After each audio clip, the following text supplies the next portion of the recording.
सुनील जी, बाजार देख रहे होते हैं कि नहीं आजकल आप?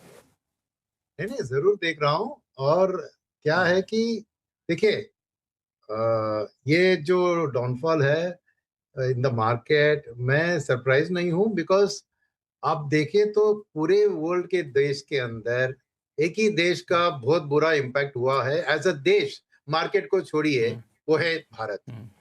कारण यह है कि 85% तेल हम इंपोर्ट करते हैं, उसमें से 40-45% हॉर्मुज स्ट्रेट के जरिए आता है। और ड्यूरिंग द वॉर क्या हुआ कि हमारी जो एलएनजी सप्लाई के लिए कतार के टर्मिनल, उस पे ऊपर वॉर हुआ है, उसमें 2.5-3 साल लगेंगे वापस आने में। तो हमारी देश के लिए दिक्कतें कई जगह पे हो रही है। एक तो supply of crude and gas के ऊपर है, सेकंड जो दाम पे बिक रहा है, तीसरा है ये दाम पेट्रोल का बढ़ने के कारण करेंसी भी वीकन हो रही है, बिकॉज उसका नेचुरल आउटफ्लो, हमारी नेट ट्रेड डेफिसिट है, तो हम इंपोर्ट करेंगे तो नेचुरली उसका असर भी पड़ रहा है in addition to FIF flows.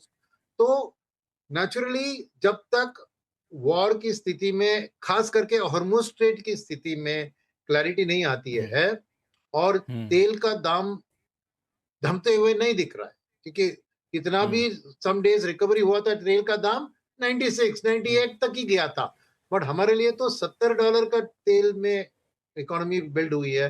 तो अगर ये $100 से आज तो 110 पे पार करेगी, $100 पे भी रहती 3-4 महीने के लिए, तो असर तो भयंकर होगा। और नहीं तो वही तो एफआईएस सवाल में जो मेरा ले दे के सवाल वही है, ले दे के सवाल सवाल सुनील जी वही है कि जब बाजार की हालत इतने, जब चौतरफा हालात इतने खराब हैं तो बाजार में आप देख क्या रहे होते हैं?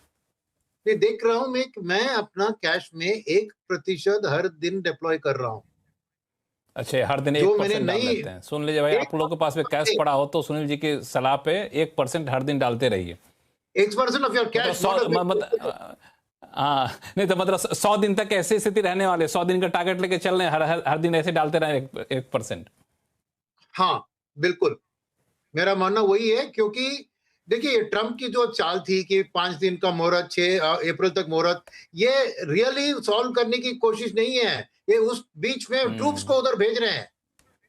तो ये वो जो ट्वीट्स होती है उस पर मेरा 1% भी भरोसा नहीं है कि अल्टीमेटली उनका जो मकसद है कि चलिए, ईरान अच्छी को बात है। कंप्लीटली कब्जे। ट्रम्प साहब हिंदी नहीं समझते होंगे तो शायद आपकी बात सुन नहीं रहे होंगे, ना पता चला कोई मिसाल इधर उधर ना घुमा देंगे तो अच्छे वो सुन भी नहीं रहे होंगे। पंकज जैन साहब, सुनील जी कह रहे हैं कि हर दिन 1% डालता हूं, यानी 100 दिन तक जो है अपना टारगेट बांध रखा है इन्होंने। आप क्या कर रहे हैं बाजार में? नमस्कार Lakshman ji, thanks for having me on the show. देखो, हम काफ़ी दिनों से, आई वुड से पिछले 2-3 महीने से तो काफ़ी मेंटेन ऐसा स्टैंस कर रहे हैं कि 2026 इज़ अ टफ ईयर। ठीक है, जो ये वॉर, गल्फ वॉर सिनेरियो है, that's happened in last 3-4 weeks, इसका किसी को अंदेशा या आभास नहीं था। एंड आई थिंक ठीक है, इस पर बहुत डिस्कशन हुई है। This seems to be a unwanted force war on the gulf, और उसका खामियाजा पूरे वर्ल्ड को भुगतना पड़ रहा है। And countries like India I think cross fire में आ गई हैं, जहाँ पर बहुत मेजर आई थिंक एक कंसर्न ऑयल को लेके 80% हम इंपोर्ट करते हैं। और उससे एक और बहुत बड़ी चिंता है, जो गल्फ़ में हमारे मित्रगण, जो दोस्त लोग या हमारे सिटीजन्स वहाँ पर काम कर रहे हैं, हमें नहीं भूलना चाहिए ऑलमोस्ट करीब 80 से 90 लाख लोग इंडियन ओरिजिन के गल्फ़ में काम करते हैं, जो करीब 40 से 45 बिलियन डॉलर एवरेजली रेमिटेंस देते हैं इंडिया को एनुअली। सो काफ़ी सारी समीकरण एकदम काफ़ी डिफरेंट हो गए हैं। इससे अगर हम देखें, I was talking to somebody, वो कह रहा था कि जब हमारा टैरिफ एग्रीमेंट नहीं हुआ था, when we were getting crude at about $60-65 from Russia, I think बहुत अच्छे थे, वो भी चला गया, ये नया आया, and it's all a very complex kind of thing. तो उसमें एक सेंटेंस है कि दिस टू शैल पास, ये वक्त भी गुजर जाएगा। और हम जो अपने क्लाइंट्स को एक जो सलाह दे रहे हैं कि भाई, I think let's protect our capital. इस तरह के एनवायरनमेंट में, इस तरह की वॉलेटिलिटी में, इस तरह के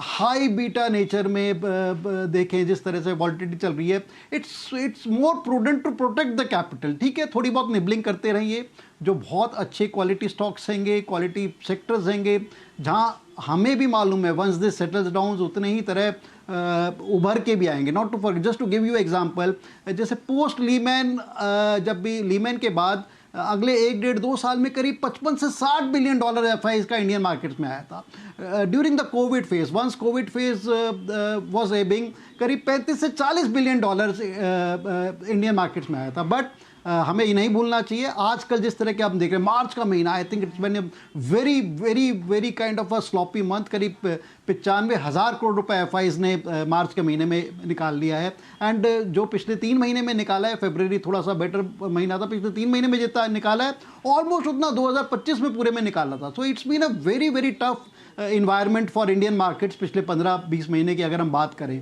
और अभी भी हमारी करीब 19x या 20x पे मार्केट की वैल्यूएशन चल रही है। काफ़ी का ये मानना है कि अभी भी वैल्यूएशन बहुत ज़्यादा चीप नहीं है हमारी with other emerging markets. So scenario tough है, मतलब to sum it up, I think scenario tough है।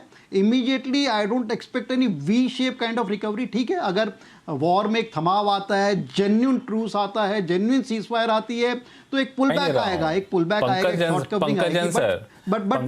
पंकज जैन सर, मैं वहां तक जा ही नहीं रहा हूं। मुझे तो सिर्फ इतना बता दीजिए कि अभी क्या करें, जब तक वॉर खत्म नहीं हो रहा है,